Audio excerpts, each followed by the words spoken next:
High guys अस्सलामु आलैकुम। आज के आमी तैरी करे देखाচ্ছি एकदम बाटाबाटिर झामेला छाड़ाई मसुर डालेर पेঁয়াজু रेसिपि एकदम दुकानेर मतो। प्रथमे आमी एकटी बाटीते मसुर डाल निये रेखेছি। आमी এই ডাল কিন্তু आधा घंटा भिजिए रेखे धुए तारपर निয়েছি। এখন আমি অন্য একটি বাটিতে পেঁয়াজ কুচি দিয়ে দিচ্ছি। আমি পেঁয়াজগুলো আগেই কুচি করে রেখেছিলাম। আমি পেঁয়াজের পরিমাণটা একটু বাড়িয়ে দিচ্ছি।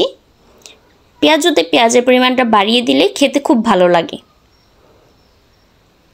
এখন আমি সামান্য একটু রসুন কুচি দিয়ে দিয়েছি আর কাঁচামরিচ কুচি দিয়ে দিয়েছি। আমি এখানে রসুন অর্ধেকটা রসুন কুচি করে দিয়ে দিয়েছি। এখন ধনেপাতা কুচি দিয়ে দিচ্ছি। তারপর স্বাদ মতো সামান্য লবণ দিয়েছি, হলুদ গুঁড়ো দিয়েছি হাফ চামচের মতো, ধনিয়ার গুঁড়ো দিয়েছি হাফ চামচের মতো, মরিচের গুঁড়ো দিয়েছি, তারপর জিরার ফাঁকিটা দিয়ে দিয়েছি হাফ চামচের মতো। এখানে আমি বেসন দিয়ে দিচ্ছি 2 চামচের মতো। তারপর সবগুলো উপকরণ ভালো করে মিক্স করে নিচ্ছি। আমি হাতের সাহায্যে ভালো করে মাখিয়ে মাখিয়ে পেঁয়াজের রসটা বের করে নিচ্ছি। আমি 3-4 মিনিট এরকম করার পরে আমার ঠিক এরকম একটা লুক এসেছে। এখন আমি মসুর ডাল অ্যাড করে দিচ্ছি।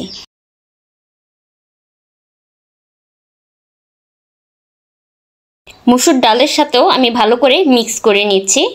এই পদ্ধতিতে পেঁয়াজু তৈরি করা কিন্তু খুবই ইজি, আর যারা ব্যাচেলার আছো তাদের জন্য কিন্তু খুবই ভালো, কোনো বাটাবাটির ঝামেলাই নেই। আর পেঁয়াজুগুলো খেতে কিন্তু অনেক মজা হয়।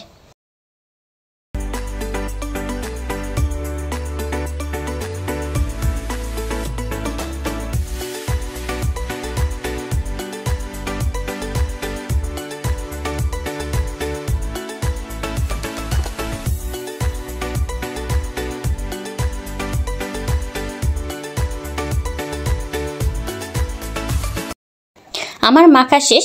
এখন আমি চুলায় চলে যাচ্ছি। আমি একটি প্যান বসিয়ে দিচ্ছি আর রান্নার সয়াবিন তেল দিয়ে দিচ্ছি। আমি এখানে তেলটা একটু বাড়িয়ে নিচ্ছি আর পেঁয়াজগুলো ভেজে নিচ্ছি। আমি এখানে একটু চ্যাপটা করে ভেজে নিচ্ছি। তোমরা যে কোনো শেপ দিতে পারো, আবার ইচ্ছা করলে ছোট ছোট করেও ভেজে নিতে পারো।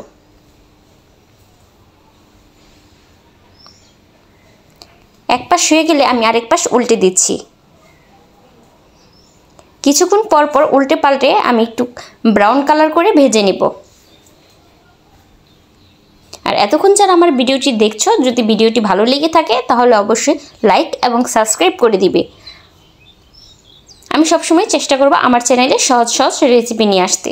আর পাশে থাকা বেল আইকনটি অবশ্যই অন করে দিবে। যখনই আমি ভিডিও দিব সবার প্রথমে তোমাদের কাছে চলে যাবে।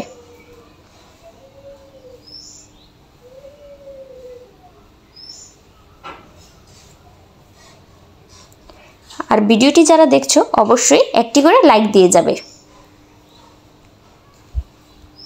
আমি এভাবে পেঁয়াজগুলো ভেজে নিচ্ছি।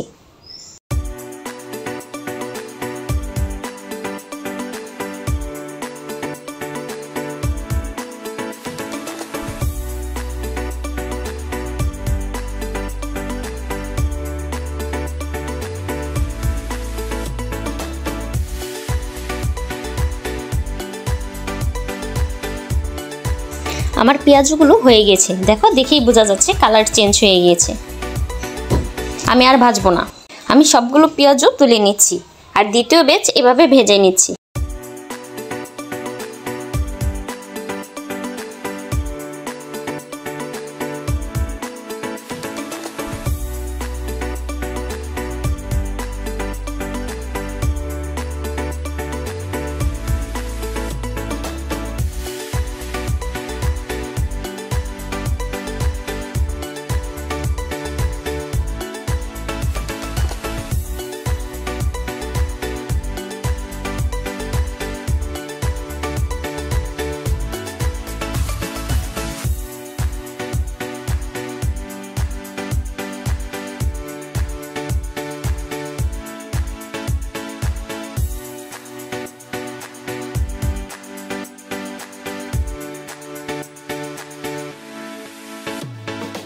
ঝটপট বিকেলে নাস্তার জন্য এই পেঁয়াজগুলো কিন্তু তৈরি করে নেওয়া যায়, আর খেতেও কিন্তু অসম্ভব মজা। উপরটা দেখেই বোঝা যাচ্ছে কতটা মুচমুচে হয়েছে। আর পেঁয়াজুটা তো সবারই পছন্দ, আমরা রমজান মাসে তো পুরো মাস জুড়েই খেয়ে থাকি। বিকেলে নাস্তার জন্য আমরা কিন্তু এই পেঁয়াজগুলো তৈরি করে নিতেই পারি খুবই অল্প সময়ে, তাও ঝামেলা ছাড়া। আমি তৈরি করার সাথে সাথেই সব শেষ হয়ে গিয়েছিল। আমার বাসায় তো সবাই খুব পছন্দ করে। মেহমান আপ্যায়নেও ঝটপট তৈরি করে নিতে পারেন। আজকে এখানেই বিদায় নিচ্ছি। আর বিদায় নেওয়ার আগে আবারও বলে দিচ্ছি, যদি আমার ভিডিওটি আপনাদের কাছে ভালো লেগে থাকে তাহলে অবশ্যই আমার চ্যানেলটিকে লাইক এবং সাবস্ক্রাইব করে দিবেন আর শেয়ার করে অন্যদের দেখার সুযোগ করে দিবেন। আজকে এখানেই বিদায় নিচ্ছি। সবার জন্য দোয়া রইল আর আমার জন্য আপনারা অবশ্যই দোয়া করবেন। আল্লাহ হাফেজ।